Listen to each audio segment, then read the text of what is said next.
The matchup we're getting this Saturday at UFC Vegas 115 may look simple on the surface, but it hides one of the most dangerous and fascinating dynamics in modern MMA.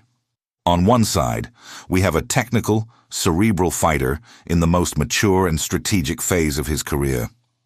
On the other, an opponent whose greatest weapon is the ability to turn any fight into absolute chaos. And when control meets chaos, someone inevitably breaks. Welcome to the MMA Circuit, the channel where we dive deep into the stories, styles, and decisions that define the game inside the octagon. Today, we're breaking down a matchup that is far more complex than the numbers suggest. Renato Moicano versus Duncan. Because this fight is not just the classic striker versus grappler. It's control versus instinct. It's cold reading versus raw aggression. And most importantly, it's the weight of the moment against the hunger of opportunity. To truly understand who has the advantage here, we need to go beyond the records and look at the biomechanics and psychology of each fighter at this exact moment in their careers. Renato Moicano comes into this fight in a phase that many fighters take an entire decade to reach: full competitive maturity. He is no longer that young guy who stepped into the cage just to perform or put on a show. Today, Moicano steps in to win in the most efficient and economical way possible, and that completely changes his tactical approach. Over the past few years, he has evolved not only technically, but mentally. He's become more patient, less emotional, and significantly more strategic. He no longer forces takedowns. He finds them within the opponent's mistakes. The current Money Moicano understands the concept of energy efficiency. If there's one aspect of his game that is at an absolute peak right now, it's his opportunistic finishing ability. Moicano doesn't need to dominate 3 or 5 rounds in a brutal fashion. He only needs a single moment of distraction, one mistake during a transition, or a split second of neck exposure, and the fight is over. His jiu-jitsu is adapted for modern MMA, with a strong focus on back control, where he locks in hooks and shuts down any attempt at explosive escapes from his opponent. However, there is one detail that many people overlook. His striking, although improved and more solid with a very clean jab, still shows clear limitations against elite pressure. The fight against Rafael Fiziev was a turning point that revealed how he deals with opponents who don't give him room to breathe. Moicano likes to dictate the pace. When the pace is violently imposed on him, openings begin to appear, and this is exactly where the danger of Duncan becomes very real. On the other side of the octagon, we have Duncan, and Duncan is practically the antithesis of Moicano in almost every technical sense.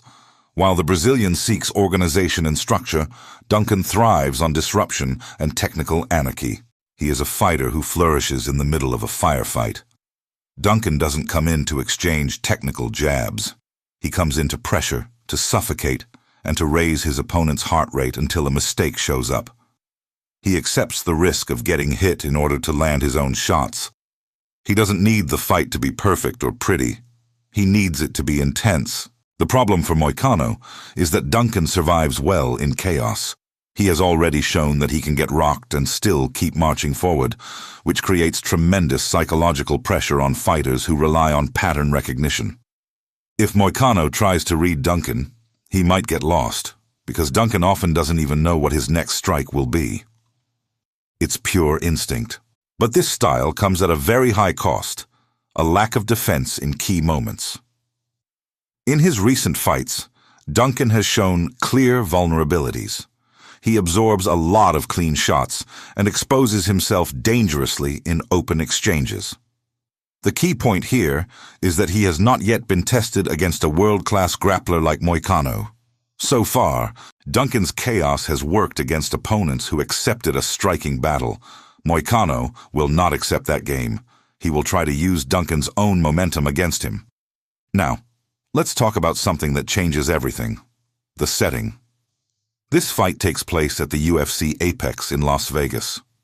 The apex octagon is significantly smaller than the standard one used in numbered events. In a smaller cage, space disappears. That's a gift for Chris Duncan. He won't need to chase Moicano for long. The fence will always be close. Duncan will try to corner him and use dirty boxing, intercepting elbows, and his physical pressure to wear the Brazilian down. On the other hand, Moicano has a slight reach advantage and knows how to use it extremely well. His jab is a measuring tool. He doesn't throw it just to score. He uses it to feel distance and read reaction timing. Along with front kicks to the body, Moicano will try to create an invisible barrier to keep Duncan out of the pocket. If the fight stays structured at long range, Moicano dominates with ease. If Duncan manages to break that barrier and turn the fight into a close-range brawl, the underdog's chances rise dramatically. There's also a factor that few people are talking about, but it adds a special layer to this analysis: the fact that they have trained together in the past. In MMA, mat memory is powerful. If Moicano felt that Duncan was passive on the ground during sparring, he will enter this fight with near-invincible confidence. But if Duncan managed to shut down Moicano's takedowns in training, he will know that the path to a knockout is open. On top of that, there's the question of hunger.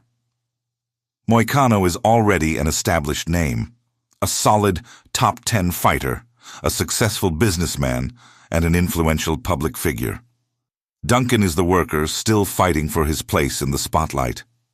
Often, the fighter with less to lose becomes the most dangerous one inside the cage.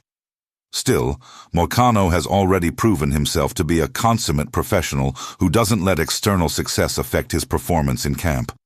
He knows that a loss here sends him to the back of the line, and he's not willing to let that happen. Here at the MMA circuit, we analyze the facts, but the game is decided inside the octagon.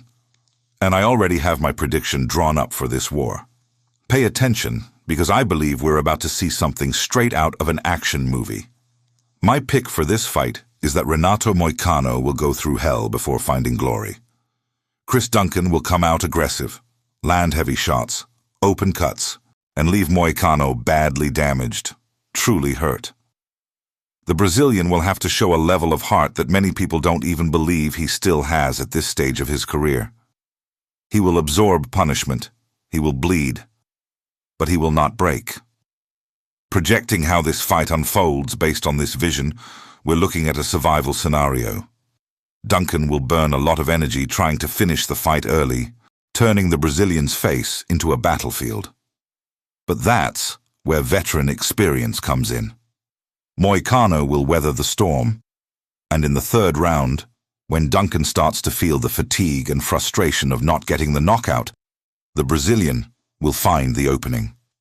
With a damaged face and a battered body, Moicano will use whatever energy he has left to take the fight to the ground, where he is the master. He will submit Chris Duncan in the third round. It will be a gritty victory, powered by survival and his life-saving jiu-jitsu, overcoming all the pain and physical damage inflicted by the Scot.